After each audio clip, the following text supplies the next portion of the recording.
This is Where We Live from Connecticut Public Radio. I'm Lucy Nalpathanchel.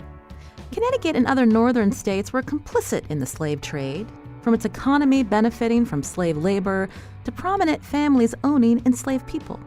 Coming up, we hear about a unique project by local university students who researched slave history in colonial and post-colonial Fairfield, Connecticut. First, many of us know the stories of prominent black women from Harriet Tubman to Maya Angelou, but how are their stories and others being shared with students? Theater is one way to connect young people with African American history, and that doesn't mean only talking about the history of slavery.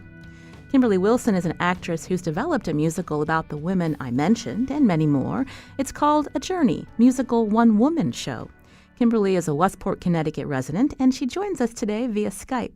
Kimberly, welcome to the show. Thank you so much. So tell us. Thank you for having me. I understand you have been performing A Journey, musical one-woman show, for several years, but it actually started more than 2 decades ago. Tell us about when this idea to write and perform in this play came to you, Kimberly. Well, to give you a little background, I'm originally from Minneapolis, and my theater history started years ago in children's theater school and then in the community theater.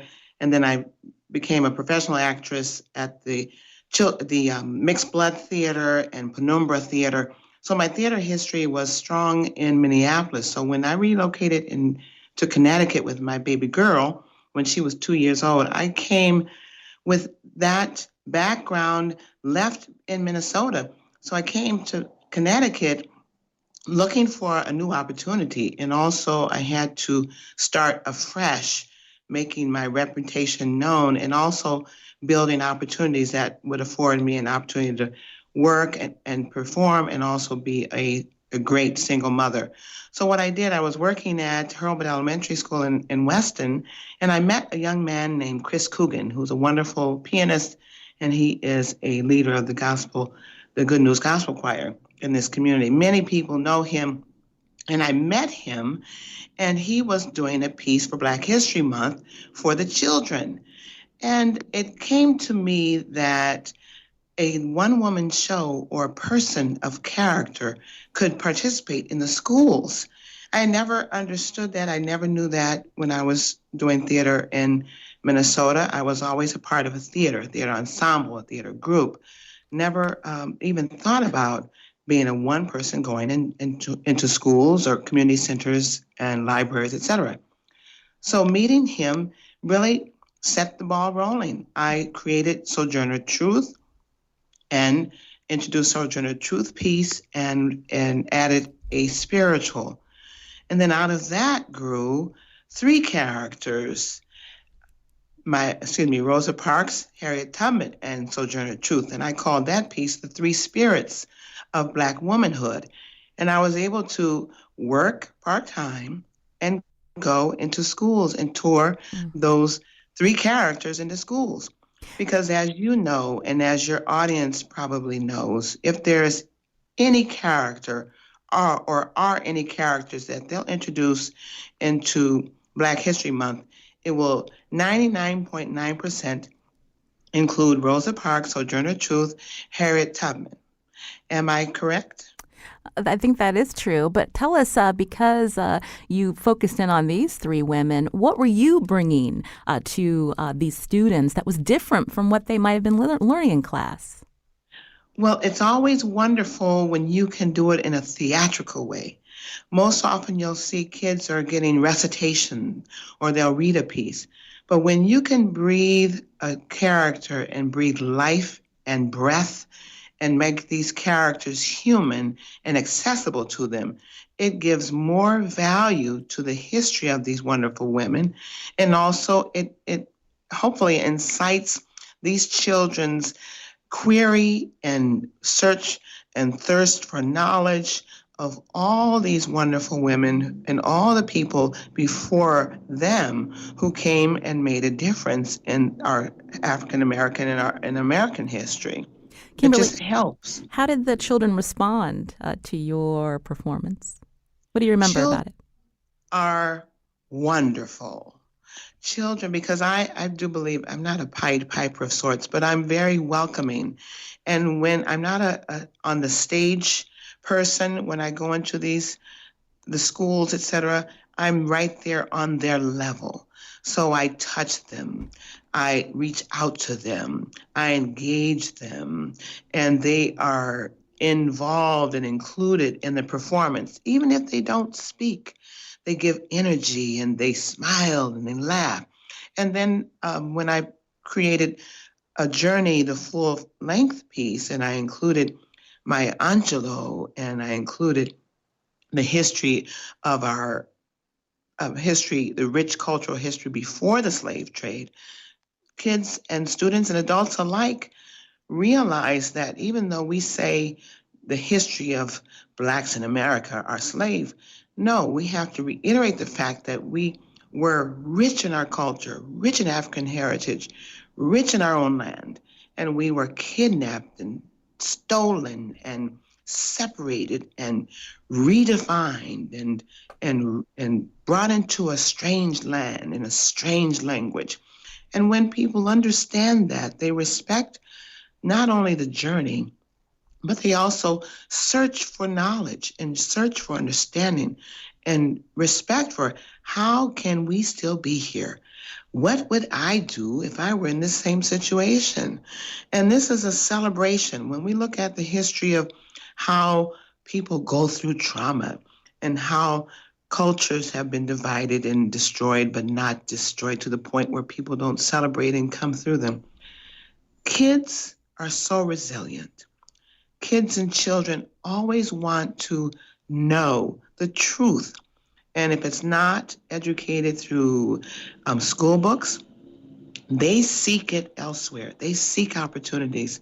And so with theater that I've performed and go into the schools and go into colleges and universities and libraries and community centers, et cetera, and even homes, these people that I perform in front of and perform with and share these stories to, they are also tapping into their own history, their own understanding of where they came from, what all of this information means to them, and then it gives them an understanding of what is the nature of history and how humans work together, live together, celebrate each other. Celebrate each other. I have to reiterate that. Celebrate each other. And that makes people love each other, respect each other, no matter where they are, what they've chosen to do with their lives, and also the culture and the history that they celebrate and they share to make this great land and this great world what it is. Joining us via Skype today on Where We Live is Kimberly Wilson, a playwright and performer of A Journey musical one-woman show. She'll be performing that coming up in Bridgeport. We're going to have details in a little bit. Kimberly, so you expanded A Journey from 3 women to about 7 to 8 women. Tell us about the creative process in terms of your research, but also how do you bring these characters to life and transition from one to the next on stage? Oh, there's so much joy in the theater. When I introduced the additional characters, I always introduced music because music is such a calming and easy way to share history and share anybody's stories. So when I introduce these characters and make them a family in Journey's one-woman show, each character has a spiritual that sings and represents their character's story. And I also sing a separate musical spiritual as I transition from that character to the next character. So the songs are also characters within a journey, and it's also a movement piece that sets up and prepares the audience for the next character. And the research that you've asked about, research is multifold. You know, you can get so much information on the internet and the library and resources and listening to other people telling their stories of how they met Maya Angelou, and you can hear interviews on television. But with the history of the queens, and I use a theatrical license, poetic license, I say, because I didn't want to represent one queen from one African tribe. I wanted it to be a collective richness that is a queen, a royalty of our heritage. And so I was able to transition that history into also sharing how the slave trade made a difference. And it's not that queen coming to the slave ship, it's the collective, all those slaves who were on the slave ship, all those families who were torn apart, those are represented on the slave ship. And so also in the cotton field, when you realize that not just one generation, there may have been 2 or 3 generations of slaves, families who were enslaved on the cotton plantation and did not know freedom. And so these stories transition, they go from character to character, story to story, but it's a common theme of we are journeying and we are going through these suffrages with hope, with courage, with resilience and perseverance and love and family. So wherever these people were and are, and wherever people are now, they have courage and hope. They have people surrounding them and giving them support and lifting them up and keeping them moving and keeping their story going.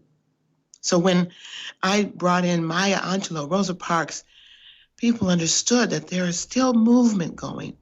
And the audience talkback that I offer after each and every performance, at one performance, a young lady said, well, you've done so eloquent with these stories. We want to hear your story. Well, and I was quite taken aback, I must tell you, Lucy. Well, Kimberly, before we hear more of your story, I wanted to have our listeners hear you, a clip from your show, A Journey musical one-woman show. This is you acting as Maya Angelou. Let's take a listen. The racial discrimination left a foul taste in my mouth. I just couldn't understand why our family was so hated just because of the color of our skin. Now, Kimberly, when we hear that clip, I mean, you sound so much like Maya Angelou. How do you tell us a little bit more about how you're able to adapt and develop those voices of these characters? Again, you're playing 7 to 8 women during this performance. Well, I am a quick picker-upper of people, and so I wasn't able to meet all these people, of course. But in the story, you look for the theme of the story and what you are wanting to share. And so when I come into Maya, you have heard Maya, and you understand that she is a poetess, and she would sing and tell her story with such eloquence, and she would bring you in to her message and educate you, but also invite you to reflect on who you are. So with Maya, as you can see, there is so much joy in how she is smiling and as well as singing. But with Harriet, when you talk about Harriet Tubman, you know, she's smart, but I took her to be old when I'm telling the story. You know, I had to be in the slave quarters with these people. I had to help all my peoples. But see, I was smart. You folks don't understand that you can learn from people around you. You can learn from the sun and the moon. You can learn from the animal creatures. And you can learn from God's earth too. Mm-hmm. So Lucy, now let me come back to Kimberly. So you understand that there is a poetic license when you are a thespian, an actress, an actor, trying to share your story, do your trade, and also give life and breath to these characters without it being a caricature. I understand, Kimberly, when you were creating Harriet Tubman for your performance, you drew on your memories of your grandmother and great-grandmother. Tell us about them. Yes. See, I have to laugh because I'm looking at her right now. My grandmother, she was a full figure, but she had the highest pitched voice. And 90% of the time, she didn't have her teeth in. So she would eat with her fingers. She'd eat the collard greens with her fingers and the cornbread with her fingers. And so she would use her tongue a lot. I don't know if you have a family member who's elderly, who does not have their teeth in at all the time. My grandmother would put her teeth in when it was time to go to church or go out. So I often saw her without her teeth. And so her mouth and her vocabulary and how she spoke, and all of it was round her mouth and her tongue. So that was a gathering. And then when they told me about my great grandmother, whom I wasn't able to meet, they said she was stern and she was mean because she had to discipline all the kids. So when I incorporated what I knew from my grandmother, Mama Scott, and what the stories were about Big Mama, then I just kind of melded them together to create what I saw and how I project Harriet Tubman. This is Where We Live. I'm Lucy Nalpathanchel. My guest today is Kimberly Wilson, a playwright and performer of A Journey musical one-woman show. She joins us today via Skype. Coming up, we're going to learn more about some of the other characters in her musical and learn more about Kimberly, too. You can join us as well, 860-275-7266, or find us on Facebook or Twitter at Where We Live.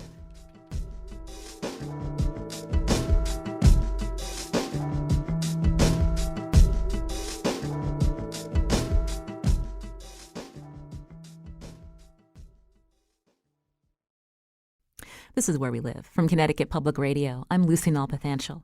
My guest today is Kimberly Wilson, a playwright and actress based in Westport, Connecticut. We've been learning about her musical called A Journey. It's a one-woman show where Wilson focuses on the history of prominent Black women.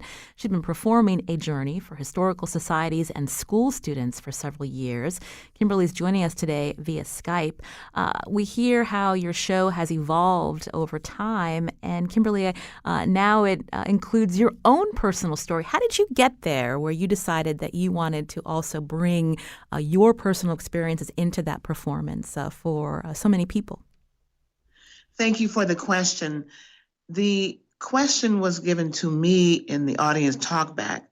One of the audience members was so pleased and complimentary about how I had brought the other characters to life and to this audience. She asked me why I had not included my own story. And then others chimed in that they wanted to hear my story. And I admitted to them that it had never come to my thinking that I was going to include me, nor did I feel that at that point that my life was valued in these great women's story. And also I reflected on my own past and how, even with the many mistakes I've made growing up and even as an adult and being a single mother and, the trials of being a successful mother in Fairfield County, Connecticut, and then going through breast cancer.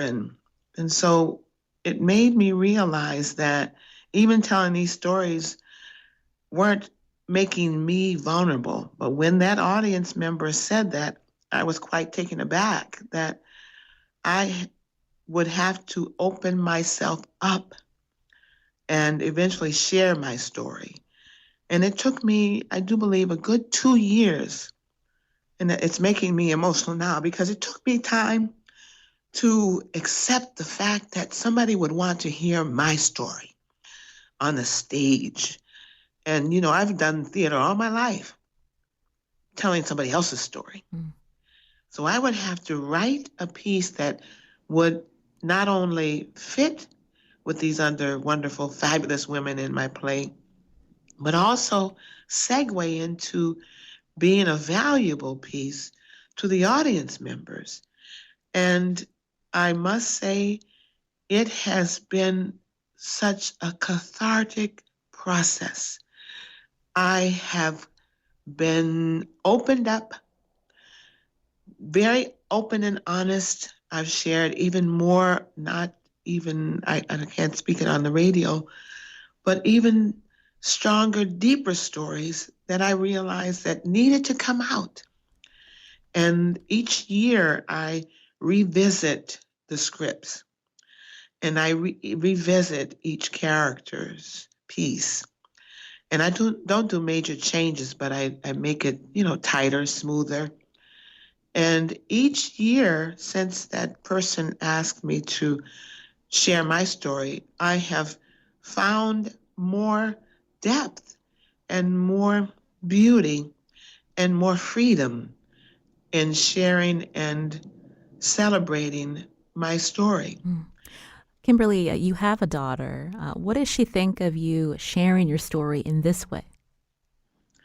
Oh, she loves it now.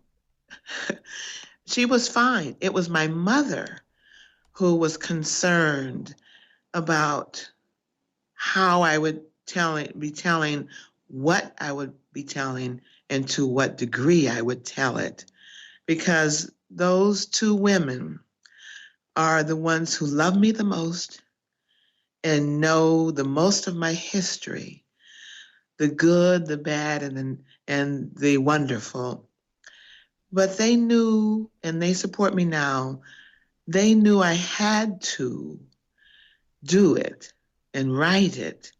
And they've seen the new Kimberly, the more freed Kimberly, the more open daughter, mother, friend, leader, that is more sensitive, more caring, more spiritual, more reflective, more joyous, more grateful. And so that change really helped change my life. Kimberly, I don't want to ask you to go into details about trauma that you've experienced in your life. But again, as some of the women that you portray on stage, these characters, many of them have undergone trauma as well. As the audience sees you telling their stories, tell us more about the talkbacks and how they respond to you after seeing a journey.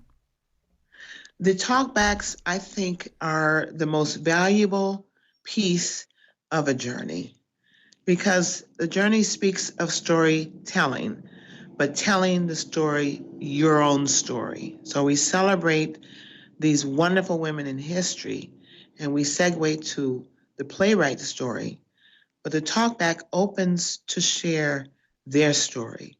And audience members do share their stories. Often the talkback is at least 30 minutes long. I don't cut it off unless people, unless I'm at a tech where it's a union theater and time is of the essence. But the audience breathes and the theater experience continues to go through each person, and they share their stories and they listen. And it gets to the point where it's not about the play, and it's about the audience members who are now comfortable to share their stories amongst strangers. But they're not strangers anymore because they have this same experience, and they're experiencing it together, this theatrical experience. So I cannot tell you enough the beauty and the energy that is shared after my performance and within the audience talkback. See, I get to witness it. I get to stand on stage and listen and see these people speak and see how they turn to each other and see how they touch each other, or they hug, or many are crying from some of the stories throughout the play, and feeling the energy of the spirituals, and emotionally some are maybe drained or they're recalling some of their childhood or some of their own trauma. And even sometimes I have to be prepared to receive some very personal disclosures of from certain members who may come up to me after the talkback and want to speak to me one-on-one because it's so personal, but they feel that they have to and they know it's safe to. So it is such a valuable piece, Lucy. I can't tell you enough. Kimberly Wilson's on Where We Live today. She's a playwright and performer of a Journey musical one-woman show.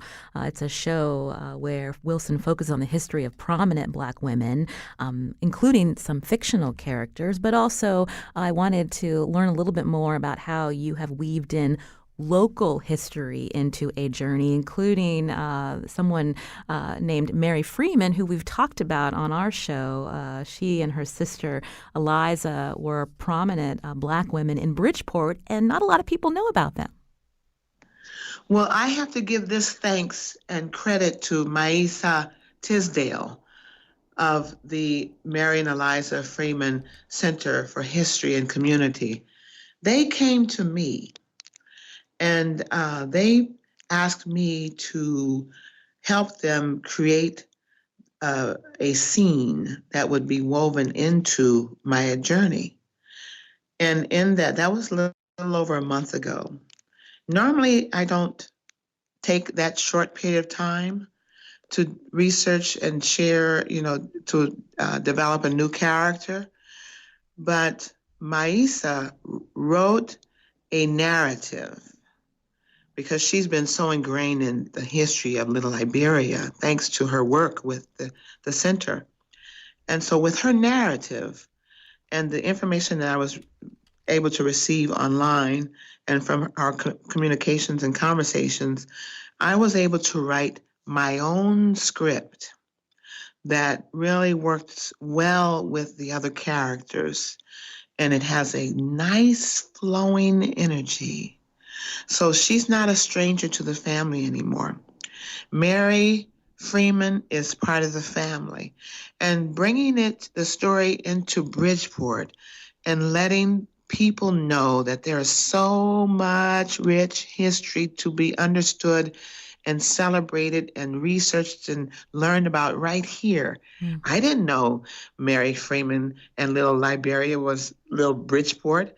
I didn't know there were so many Native Americans who married Black people right here in Connecticut. I didn't know there were so many landowners who were Native American and Black in the 1800s.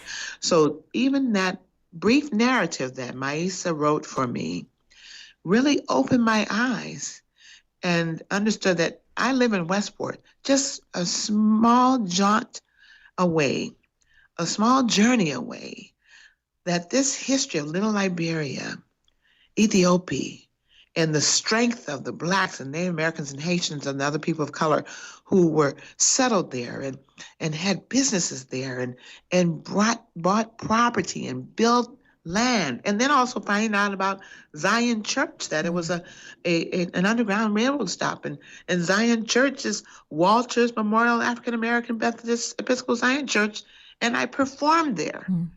And you mentioned Little Liberia, just to let our listeners know. Again, this was a neighborhood in the 19th century in Bridgeport where the Freeman sisters lived, and as you mentioned, other Blacks and Native Americans all living there in that neighborhood, a prosperous neighborhood.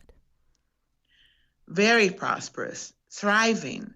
And, when you can have communities of similar histories and stories at that time when the world was changing, everything was evolving. And when you're in changing times and you can celebrate your own history together and lift up each other together and gather together and celebrate your faith together and building up families and businesses together, it was, and then be on the waterfront and to have businesses and travel.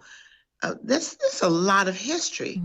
And so, I'm grateful to Maisa and her work with the Freeman Center, and also them going and communicating with Ramin Gamestrom. She is executive director of the Westport Historical Society, because Ramin called me and said, look, they have this opportunity. Would I be interested in integrating this character? So all of these yeses came to be. And when I say yeses, and I believe in the power of three. We had the Maisa reaching out to Ramin and Ramin reaching out to me. And we have that power of telling these stories of these powerful women, the powerful journey, the powerful history, and the power of the celebration of telling our stories. There's power in that. And when I say power, wealth of power, power of knowledge. Kimberly, I wanted to take a quick call. Christina's calling from New Britain here on Where We Live. Christina, go ahead. Thank you so much for having me on. I really think the work that Kimberly is doing is wonderful. I just tweeted in that this is the future of public history, right? Is making it accessible and having people connect to the story through art and music. So I really commend her effort. And I really wanted to speak too about Maisa and the work that she does with the Connecticut Freedom Trail. We have 169 cities and towns, and nearly each one has some way to commemorate Black history throughout time that takes it away from this abolitionist narrative and into more of the contemporary successes. Marian Anderson just got initiated on there. Here at TCSU, we have Ebenezer Bassett Hall now.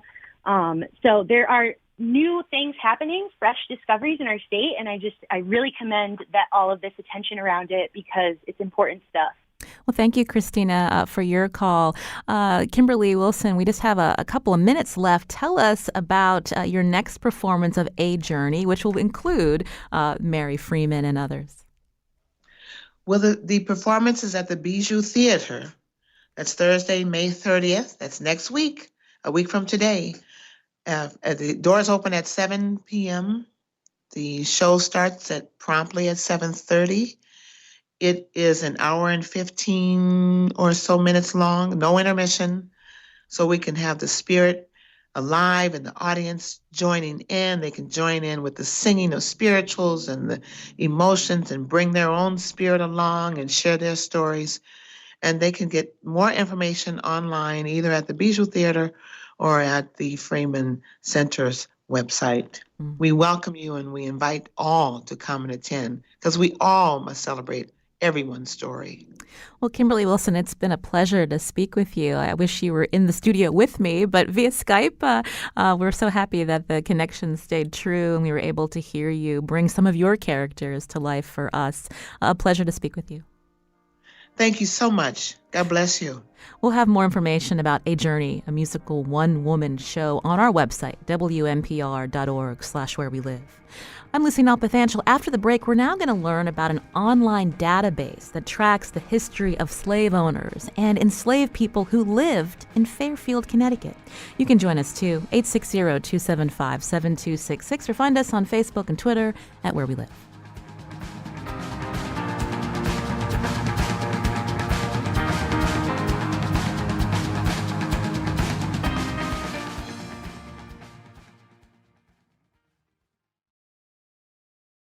This is Where We Live. I'm Lucy Nalpathanchel. Tomorrow we're going to air a special from Connecticut Public. It's a multimedia special focusing on when new parents may take for granted that their baby will one day talk to them. But when a child is born deaf, the issue gets complicated quickly. Should parents use sign language? Should they use implants and spoken language? Should they use both? We're going to explore those questions and more. It's a special reported and produced by Connecticut Public's David DeRoche. That's tomorrow.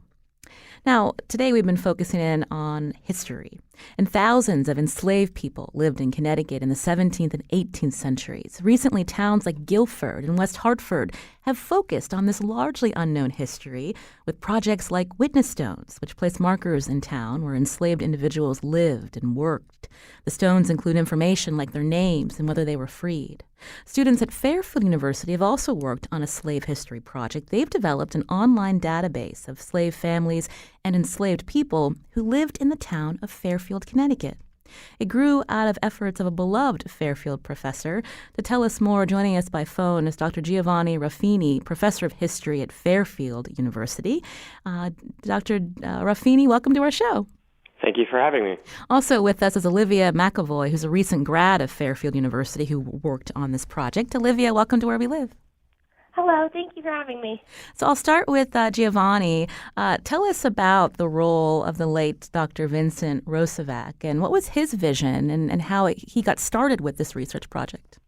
Sure. It's an interesting story because Vince was a classicist. He was our Greek and Latin teacher for years, but he also was aware of how much local history there was to learn about Fairfield and its surrounding towns, and he wanted people in the history department to do more to explore that history.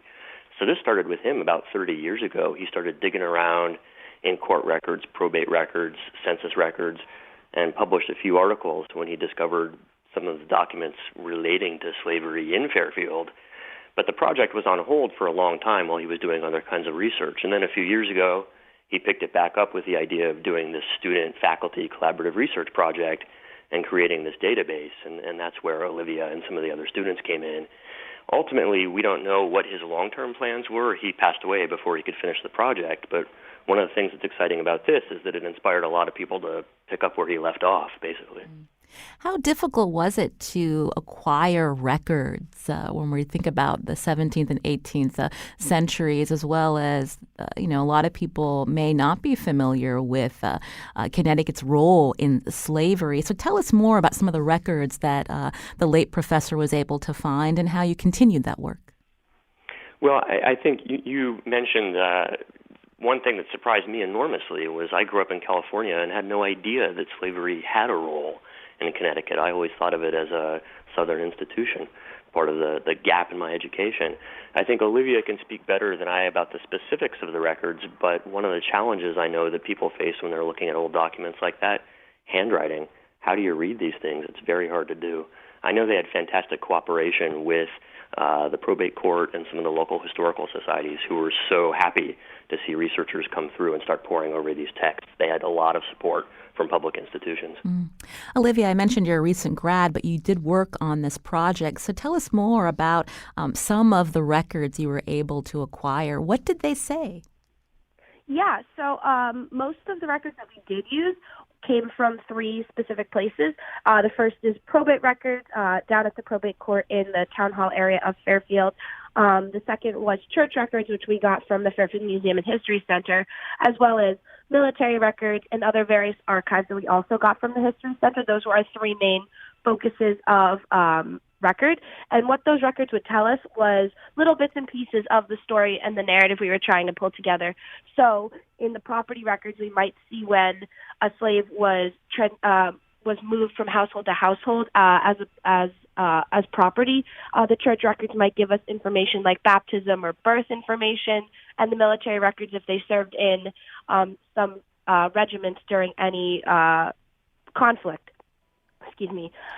Those little bits and pieces help to connect a more clear story together once they're all put together. So those are really the main records that we used. Again, in addition to some random ones that we may have found here and there, like runaway slave ads, general newspaper ads, and stuff like that. I know some of these records actually had names of enslaved people. Others did not. Can you tell us a few of the people that you uncovered through this research? Yeah, so our database has almost 900 instances of slavery in Fairfield across about 400 households. So we do have a lot of stories that we can tell. One that we do like to share is the story of Tim and Lil. Tim and Lil is a slave family that we did know a lot about, fortunately, because one of their descendants actually wrote quite an extensive history about them a couple years back that we were able to have that document to help us further our research. And so we have that story of how the two were married, but part of separate households before Lil, the wife, and one of the children were sold back into the same household as the father and the other children. They were emancipated in 1799 and moved to New York, and we have a lot of understanding about their history in New York from this research.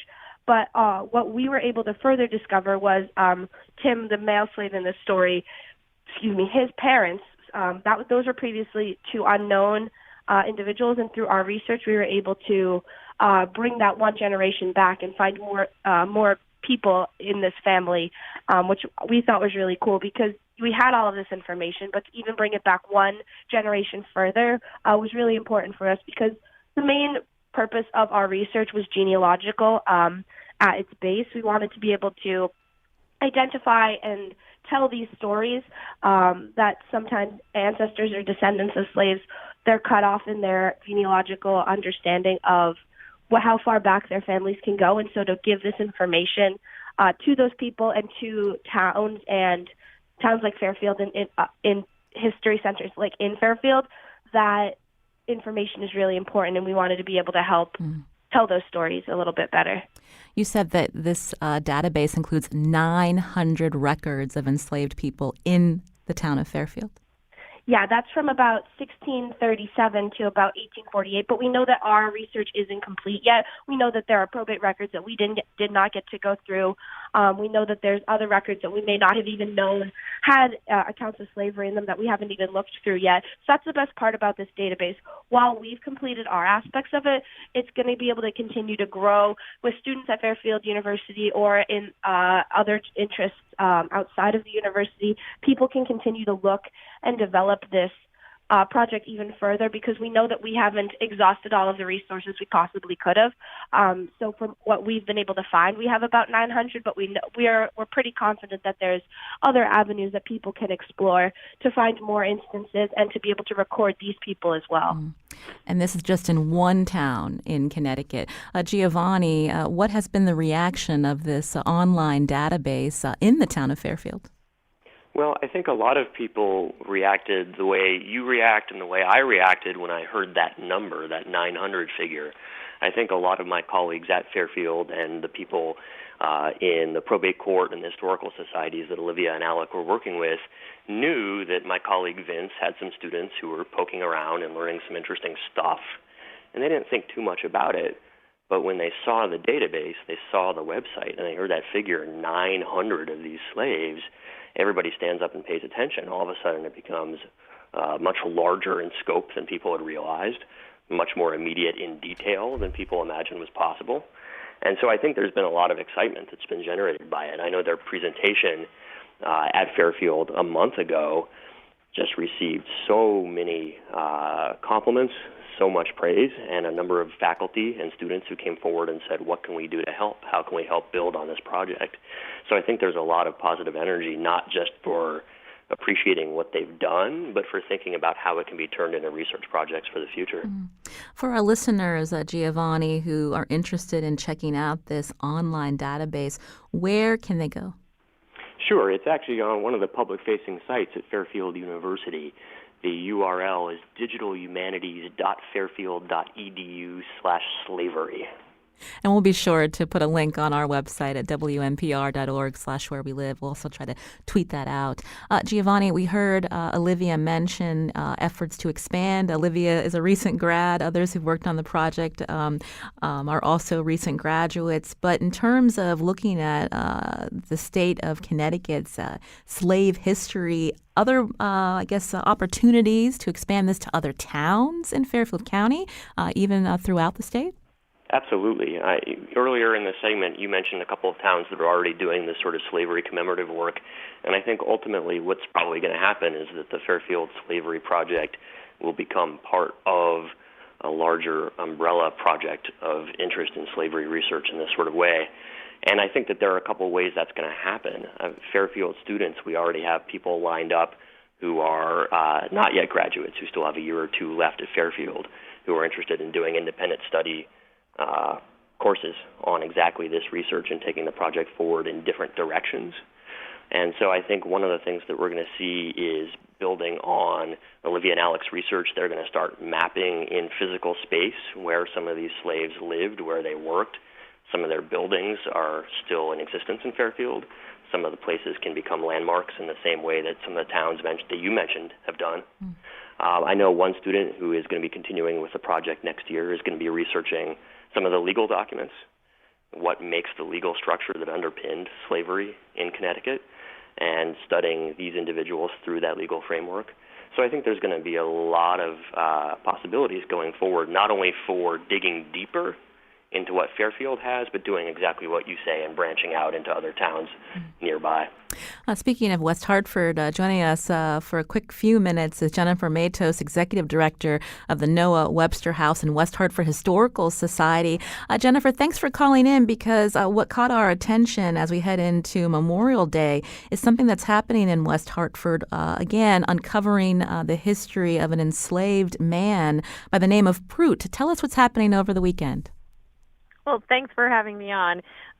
Through the Witness Stones West Hartford Project, which is co-directed by Dr. Tracy Wilson and Elizabeth Devine, they were able to uncover records about a man named Prout. He was enslaved in West Hartford by the Whitman family, which was a prominent family in town. And they discovered that he served during the Revolutionary War and actually died at Fort Ticonderoga in 1776. So a group of fifth grade students from Renbrook School in West Hartford researched more about Prout's life with Dr. Tracy Wilson, and they successfully petitioned the town council to have Prout's name added to the Revolutionary War monument. So his name is going to be engraved on the monument in about 10 minutes. And then on Monday during Memorial Day ceremony at the Veterans Memorial, a fifth grade student from Renbrook and Dr. Tracy Wilson will be speaking to honor Prout's contributions to the war effort. Well, that's wonderful to hear that it was through students researching the history of Prout that he will now be added to West Hartford's Veterans Memorial. Thank you, Jennifer Matos, again, Executive Director of the Noah Webster House, for telling us about this occasion. And we'll have more information on our website about that event on Memorial Day. I also want to thank our guests. Again, this online slave database researched by Fairfield University students. Dr. Giovanni Ruffini and Olivia McAvoy worked on that project. We thank both of you for joining us today. Thanks for having us. This is Where We Live. I'm Lucy Nalpathanchel. Today's show produced by Lydia Brown. Our technical producer is Kyone Wolf. Also thanks to Carmen Baskoff, another producer who was screening our calls today. You can learn more about the show at wnpr.org/where we live. A lot of different links that we talked about today that we're going to have on our website as well. You can learn more about our first guest, Kimberly Wilson, a playwright and performer, and an upcoming performance in Bridgeport of A Journey, musical one-woman show, as well as the events in West Hartford and this amazing project at Fairfield University. I'm Lucy Nalpathanchel. As always, thanks for listening.